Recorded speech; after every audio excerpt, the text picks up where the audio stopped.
A lesson both the colonists and British learned from the French and Indian War was the potential in allying with Native American factions, even if they ultimately wanted to one day acquire their land. The British, being further away, had a more distant view of what was going on. And the British said, well, look, we're going to overwhelm these native people anyway in time. Okay? We don't have to rush this. Throughout the war, speakers would plead with groups to either join their side or at least remain neutral. However, neutrality wasn't always a viable option. And you're stuck in a position where you have to choose sides. Are you going to pick this government that you're used to dealing with, the British government? You know about them, and you know their power, and you see those shiny uniforms and all the ammo and all that, or this ragtag bunch of rebels who are possibly your neighbors and enemies anyway. They've been moving into want your crops, and they don't look like they can win. If you think about it, I mean, they haven't got anything to win with. It just doesn't look like it's possible, so it's only natural that the Indians would probably back who they think is going to be the winner. The majority of Native American groups, as well as the majority of the Haudenosaunee, were drawn into the war on the side of the British.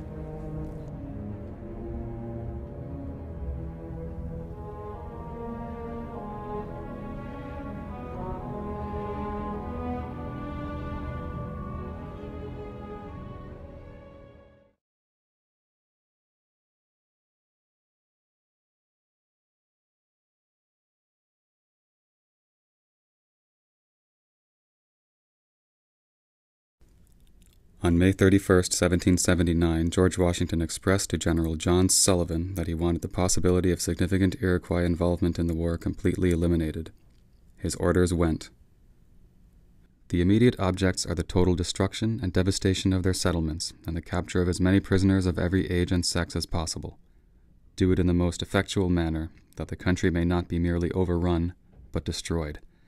You will not by any means listen to any overture of peace before the total ruinment of their settlements is effected.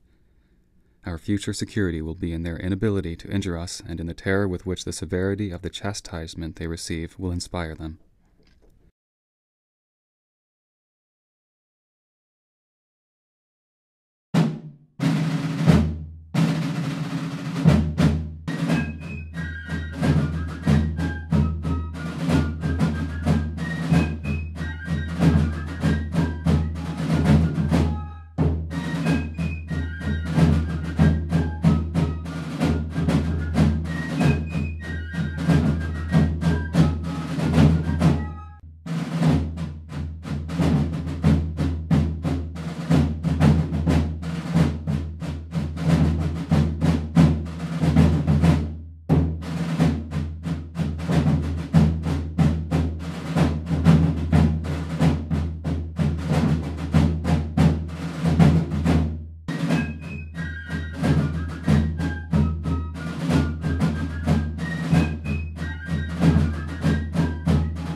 While fleeing, the Cayugas and their tributaries watch from a distance as their homes and provisions are destroyed.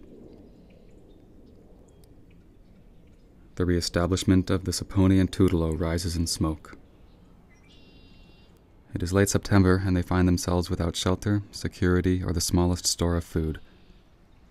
It's not until winter, however, when the full intent of the Sullivan campaign is realized.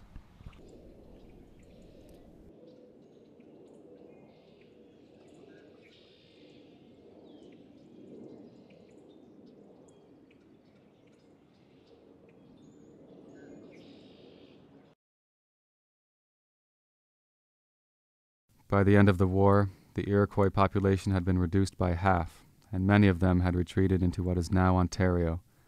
There were possibly as few as 55 Tutelos at this time.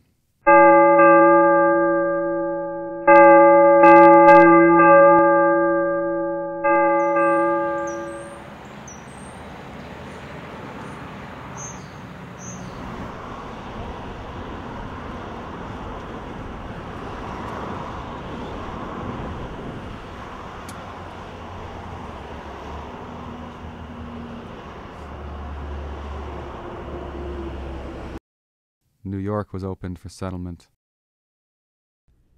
Oral tradition maintains that the Saponi and Tutelo separated in 1779 when the Tutelo fled to Canada. In fact, the general impression many historians give is that since then the Tutelo have died out. But this simply isn't true. The Saponi and Tutelo are not unique in having reports of their demise exaggerated.